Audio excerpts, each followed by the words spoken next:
Welcome to the February edition of Northeast Journal. I'm your host, Joe Cullen. Coming up in the next half hour, we're going to begin our series on Solid Ground, an area nonprofit that helps homeless families and children.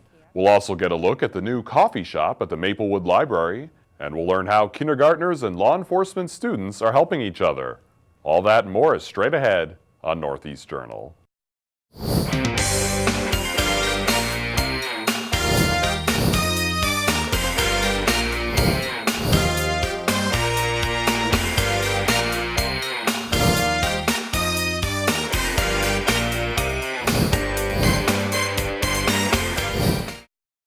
Hello everyone and welcome to the February edition of Northeast Journal. I'm your host, Joe Cullen.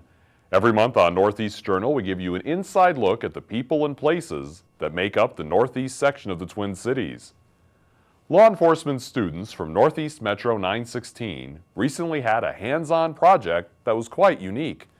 Producer Mary Klein and photographer Jeff Melcock give us a look. Law enforcement students at Northeast Metro are used to hands-on assignments in Mary McGuire's class, but today, hands-on is taking on a whole new meaning. You have to take it slow. I've messed up quite a few times and had to restart. You have to make sure you're looping everything the right way, and it gets easier as it goes on. Students are learning to make hats for kindergartners at Webster Elementary. No easy task for some. I'm still learning how to make hats out there, but yeah, we're trying to make hats. We're trying to reach our goal for giving at least one hat to each student at Webster. Students will deliver the hats, gloves, and advice on how to be a good citizen this month to Webster kids. But beyond that, they're providing guidance. And what better group to provide it than high school students? I was in 4th and 5th grade. I would go to basketball games. I'd see the seniors and juniors playing basketball, and I just loved it so much. And I admired them, and whenever they would talk to me, I'd get so excited. So I feel like that would have the same experience for the kindergartner. I really feel that a teenager talking to a kindergartner like that'll really make a difference in their lives. Students say they care about making a difference and are happy to provide help where it's needed. A lot of them there are in the best home, so whatever help we can give them is really, really great. We'll bring you part 2 of that story later in the show, where we'll get to see Webster Elementary students receiving their hats. There's been a vacant space inside the Maplewood Library for months, just waiting for a coffee shop. Well, it's now been filled thanks to a married couple who are excited to offer hot drinks and meals to library patrons. Let's check it out. There's a new way to jumpstart your day at the Ramsey County Library branch in Maplewood.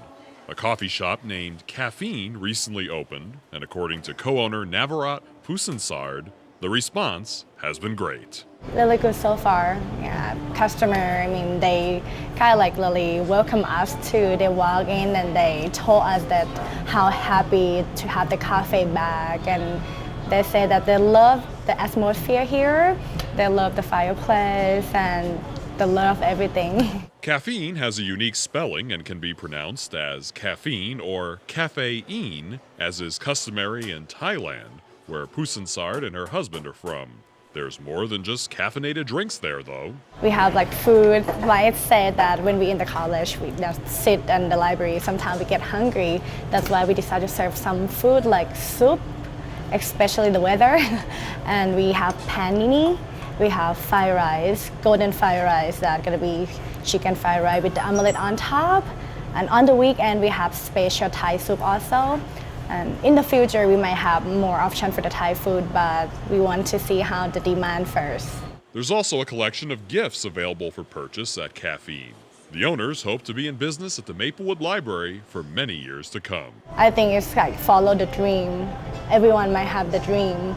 Yeah, this is part of the dream that we want to have the coffee shop, and we don't want to just think about it. We have to follow it, and I don't want to say that I should have done that. That's why we decided to just do it. Caffeine is located inside the Maplewood Library. For more information, check out their Facebook page at Caffeine MN. It's time for a short break. We'll be right back with an interview about area nonprofit Solid Ground.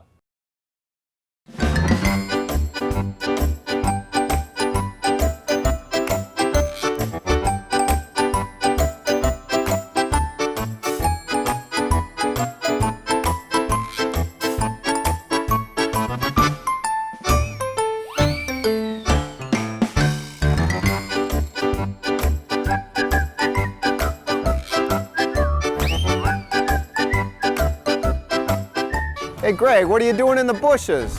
Oh, nothing. Just doing some bird watching. Yeah. You know, this doesn't seem like such a great place for bird watching.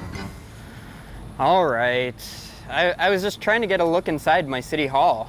I don't know any other way to get information. Greg, you're such a silly man. You don't have to be a creepy spy. Why don't you just watch GTN? GTN? Yeah, GTN, the Government Television Network. It's on cable channel 16. They got a ton of information of everything that's going on in the 12 different communities in the northeast suburbs of Ramsey and Washington County. No kidding. So you mean I can get all this information by watching channel 16 at my own home? You better believe it, and they've got all their shows on their website too. That's gtn.org. Wow, I should go check out channel 16 right away. Hey, what are you guys doing over there? Government Television Network. Like us on Facebook, facebook.com/GTN16. Welcome back to Northeast Journal. We're starting a series over the next few months about Solid Ground. Solid Ground, formerly known as the East Metro Women's Council, is an area nonprofit that helps homeless families and children to break the cycle of homelessness and poverty. With me today is the Executive Director of Solid Ground, Tricia Kaufman. Tricia, I want to thank you so much for joining me today on Northeast Journal. Thanks for having me. I know you've been on before. We've talked about Solid Ground. We've talked about other different area initiatives that Solid Ground's involved with. I think we had you on when the name was changing to kind of get the word out about that.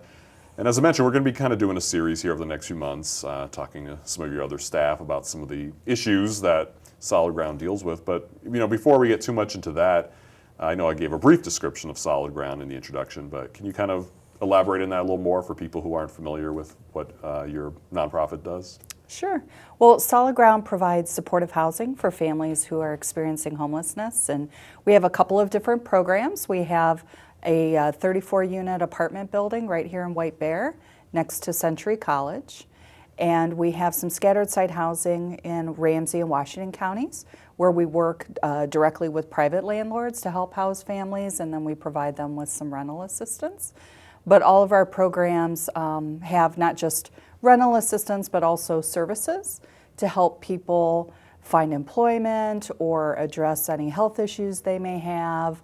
Whatever needs they may have is what we try to address with them. Now, you mentioned both Ramsey and Washington Counties. Do you have just certain communities that you work with, or is it all of Ramsey and all Washington County? Well, it's suburban Ramsey and all of Washington County. Most of our families are in the north end of Ramsey, and then Washington County, generally the central to southern part of the county, because that's where most of the affordable housing is. And I saw some statistics on your website. Looks like you have almost an equal amount of people you deal with from both counties. We do, yeah. Okay. But your main kind of office is here in White Bear Lake, right? Yeah, it's right at the East Metro Place building where our families live. So that is I think it's a joy to be able to see our clients every day, see the kids every day. It makes it kind of a special place to work. As I mentioned in the introduction, people might be familiar with your old name. It was the East Metro Women's Council, but a couple years ago you changed that to Solid Ground, and it seems now like people kind of associate that with what you do, and seems like that name change got out there. It's been a great change for us. I think the name says a lot more about what we do, what our mission is, and it's easier to remember. And we've really had a good response from our donors, from the community. It just has made a lot of sense for us, and we've been happy with the change. Now, as I mentioned, we're going to, over the next few months, talk with some of the different people that you work with about topics such as housing and services for parents and services for children and youth and volunteer opportunities. But I know you're going to talk a little bit more about suburban poverty and homelessness. It's such a obviously huge topic, but what are some things you would want us to know, or our viewers to know, who I think many in this area maybe not even be aware that there is a problem with homelessness in this area? Absolutely. Actually, the Twin Cities metro area is one of the top 10 cities sites in the country to have a huge increase in homelessness and poverty. in the past decade, and a lot of people don't realize that. I think that poverty in the suburbs is a lot more hidden than it is in the cities, and the food shelf usage, and if you talk to social workers in the schools, the people who are dealing with children and their parents throughout the community probably have an inkling of a lot of the things that are going on, but I think the typical citizen probably is not aware of all the changes happening. I understand in the fall, you guys celebrated your 25th anniversary of serving the area. I would imagine that the numbers of people you're working with and reaching has just increased over that time. It has. I mean, we started out, 25 years ago, we were serving 20 families at a time. We serve triple that number now, and we've served about 3,000 adults and children in our 25 years here. So more than I would prefer. I would prefer to work myself right out of a job, but we're trying to do what we can to meet the increased need. About a year and a half ago, we started a new program called Home Safe, where we are, again, reaching out with private landlords and trying to move families quickly out of shelter and into housing in the community, because the longer somebody remains without a home, the more and more at risk they are for other kinds of issues, more health issues. Children are missing school, things just tend to get worse. So if we can move them quickly out of shelter and into housing, then we'll have better outcomes. That family will have better outcomes. And how are these people finding you, or do you find them? I mean, are they, meeting with a social worker somewhere, or do they just kind of pop in on you guys? Like, how are you, coming in contact with each other? Sure. Well, we get calls every day. Most of our families come to us through shelters, so the Ramsey County Family Service Center, St. Andrews, other local emergency shelters, domestic violence shelters.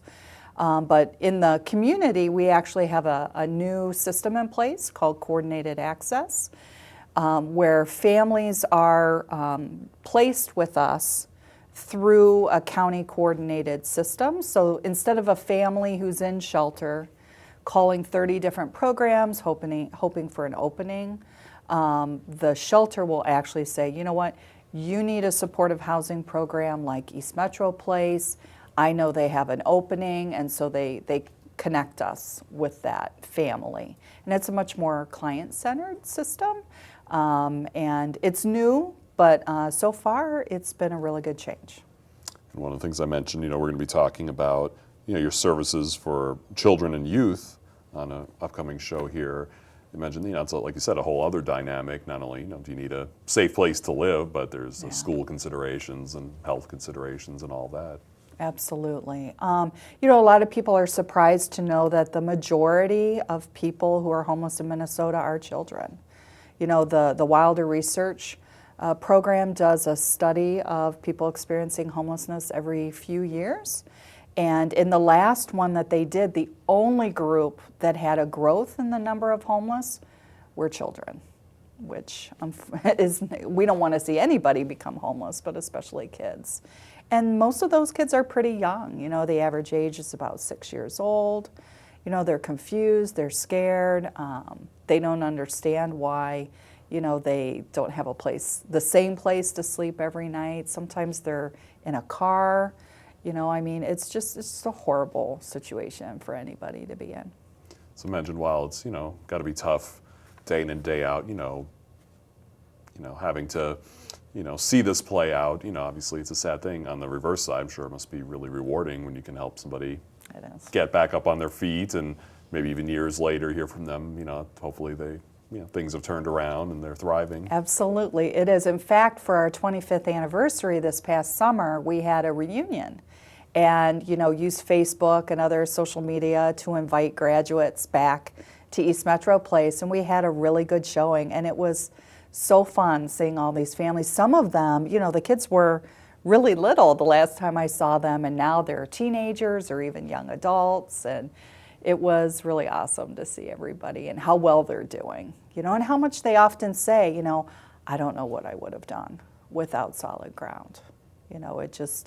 It's a turning point, I think, in many of our clients' lives. They have to do the work, if they're trying to go to school or to find work or address their health issues, whatever it may be. They have to do it, but we provide that foundation and that support system to help them achieve those goals. And it's very rewarding. Now, another topic that I mentioned we're going to be talking about in a few months is different volunteer opportunities that Solid Ground has. What are some of the types of things people would be able to do if they're interested in helping? We have lots of opportunities because we have, our program in White Bear where we have a building. So there are things like painting that needs to be done or gardening, but we also have some wonderful ongoing programs. We do after-school tutoring where we use community volunteers to work with our kids one-on-one. We're always looking for tutors. We need people to help out in the office. Sometimes we have, different holiday celebrations. We're looking at maybe doing a community garden this year where, the families would be involved in preparing and planting and tending and harvesting the garden. So we're always looking for ways to involve the community and involve the families who live at Solid Ground. And if that's something, people were interested in, they just give you guys a call or go to your website. Absolutely. Yeah, we have a volunteer manager, Liz Myers. All of her contact information is on our website, or you could give us a call at 651-773-8401. Like I said, I'm sure like most area nonprofits, you probably already have some great volunteers, but at the same time can always use more. Always. We have some volunteers who have been there longer than I've been there, and I've been there almost 18 years. So we have some very committed volunteers in our program. And you talk about, the rewards that you obviously get out of, being in this line of work. I'm sure it's just as rewarding for volunteers who get to make a difference, whether it's, like you said, by helping you guys out with maintenance or working directly with clients and kids and that type of thing. Absolutely. And I think that we're good at matching the interests of the volunteer with the needs of the program. So, different people have different talents and different time commitments, and we will work with our volunteers to find the best fit for them. Now, another item I noticed while looking at your website, you have a Home at Last tour that you do. Can you tell us a little bit more about that? Sure. Well, that's a way that we want to invite the community to come find out more about Solid Ground. So we have a tour every second Tuesday of the month at 5:30. It's just 1 hour, but you'll get to tour the program, learn more about what we do, hear from one of our residents about what they've been through and what their hopes and goals are for the future and how Solid Ground is helping them get there. So it's a great way to spend an hour of your time. And after people take that tour, are you hoping that then they'll maybe, volunteer or Absolutely. donate or do something, just be more aware? Sure. Well, I'm sure, like you mentioned, too. All of the above. It's kind of, again, I think people in this area just don't really have that realization that there is kind of a problem with homelessness in this area because, it's not like these communities aren't really in the inner city. We tend to think of them as, communities where maybe you expect that more, downtown Minneapolis or something. And like you said, you just don't see it, but it doesn't mean it's not there. Yeah.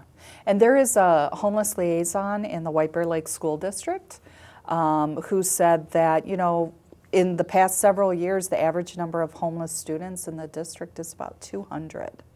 And again, most people, I think, on White Bear would be surprised to know that there's so many kids in our own district that are struggling like that. And that doesn't even include people who are kind of on the edge. Yeah. So those numbers would be even higher. Wow. Well, we definitely look forward to learning more about Solid Ground in the coming months. Like I mentioned, we're going to learn about such things as the housing and services for parents, the services for children and youth, the Home Again and Home Safe scattered site housing, as well as volunteer opportunities. So kind of a nice range of topics that we'll be learning about. And if people are interested in the meantime about learning more about Solid Ground or seeing some of the things you do or some of the opportunities that might have to volunteer, could you just give us your website? Sure, it's solidgroundmn.org. Okay, solidgroundmn.org. Yeah. Well, we hope people check that out, and we hope people keep checking out Northeast Journal in the coming months to learn a little more about Solid Ground and maybe even sign up for one of those Home at Last tours. I hope so. We're excited to do this with you. All right, well, thanks a lot, and we hopefully will be talking with you again soon. Thank you. And earlier in the show, we brought you a story about law enforcement students from Northeast Metro 916 making hats for kindergartners at Webster Elementary School. Producer Mary Klein and photographer Jeff Melcock bring us part 2 of that story, where we get to see the high schoolers and kindergartners meet each other. It was a big day for a class of senior law enforcement students. There she is, you're with Xander. But an even bigger one for kindergartners coming face to face with their bigger buddies. This is Mariah. She goes to Webster Elementary. Students from Northeast Metro 916 have been corresponding with these kindergartners for several months, meeting them today for the first time. Bella, you're with Abby. It was part of a class project, a way to give back to those in need.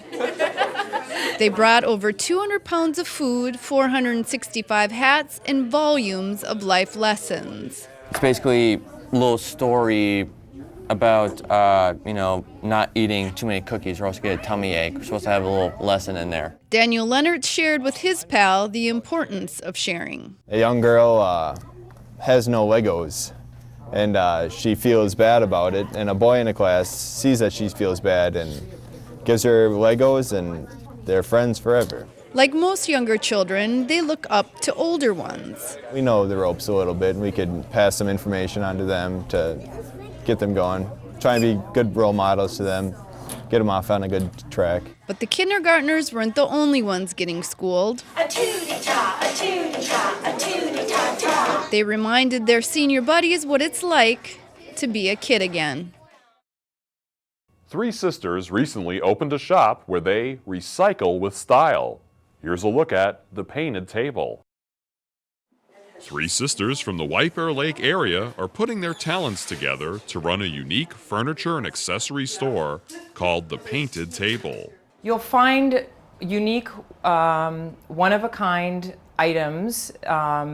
We have a variety of furniture, a full range of furniture, from kitchen tables to dining tables, dressers, and side tables. We also have a host of home accessories. Sally Deshane LeMay explains how she and her sisters Nancy Deshane and Diane Chenier decided to open a business together. We started painting furniture more for ourselves and figured out we liked it and we were good at it, and people that saw our furniture thought they would want it too, and so we just started offering it to friends and occasional sales we had, and just kind of eventually evolved into having a retail. The sisters love the hunt of finding furniture to repurpose. 3 women, we love to shop. We'll go anywhere, we'll do anything. We do some garage sailing. Estate sales have been wonderful for us in this area. We do have a family member who lives in California. We've had a chance to bring some furniture home from California. We'll get in a car and travel just about anywhere. Most of our furniture in here is, it's older, well-built furniture like they don't make today. And so we're looking for good, sturdy, well-made pieces that people might otherwise not like the look of, because the look is now dated. And so we have found that just with the coat of paint, and you can completely transform the piece, and it's a really popular thing people are doing right now. So I think we hit the market at a really good time. Working together with your siblings may not be ideal for some people, but Diane says she and her sisters managed to pull it off. I think the beauty of our relationship is that the fact that we do have such different just ideas and backgrounds, and we've worked in different areas, and then we were able to bring some of that together at the end and try to figure out how to work together as a unit, as well as still have a voice, have an opinion. Besides being able to buy furniture and accessories at the Painted Table, customers will soon be able to take classes from the sisters too. We had a lot of inquiries about the concept over the last couple of years, and decided that now's the time to bring that offering to our customers. We do paint furniture for clients. We've been doing that since the beginning, and it's just a natural extension of what we do, is to let our customer come in and collaborate with us and work with us to paint their own furniture. The Painted Table is located at 2180 3rd Street in downtown White Bear Lake. The sisters also operate another location on Selby Avenue in St. Paul. This past November, men around the world grew mustaches in order to raise money and awareness for men's health. But few have worn them as well or as proud as this group of White Bear Lake police officers that producer Mary Klein and photographer Jeff Melcock are going to introduce you to. Well, we're down here in the workout room where normally you might find some of the guys from the police department, but they don't need to. It's Movember. They're manly enough already.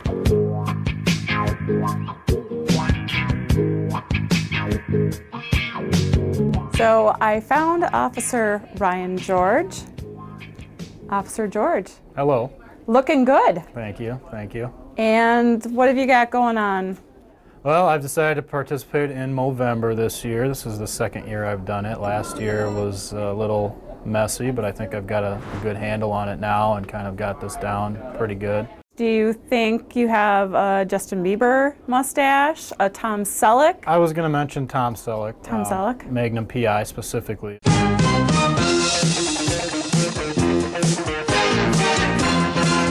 There was more mustaches back in the 70s and 80s. How do you feel about the mustache?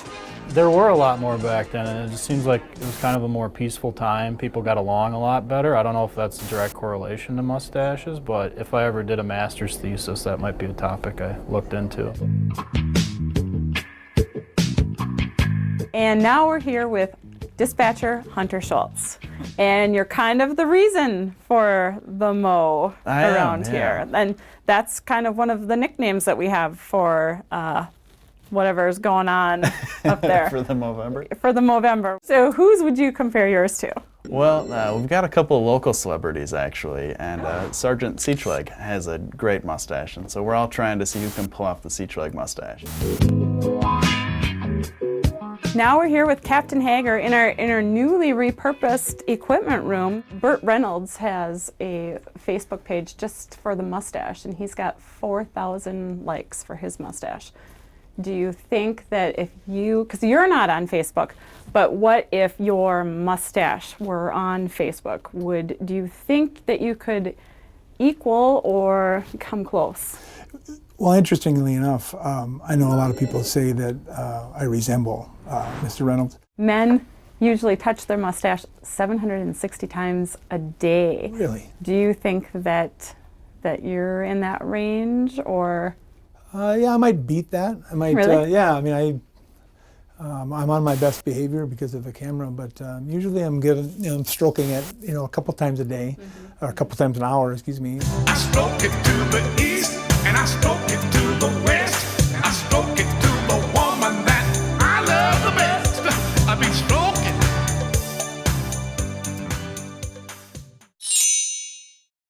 That's all we have time for. Thanks for tuning in, and join us again next month for another edition of Northeast Journal.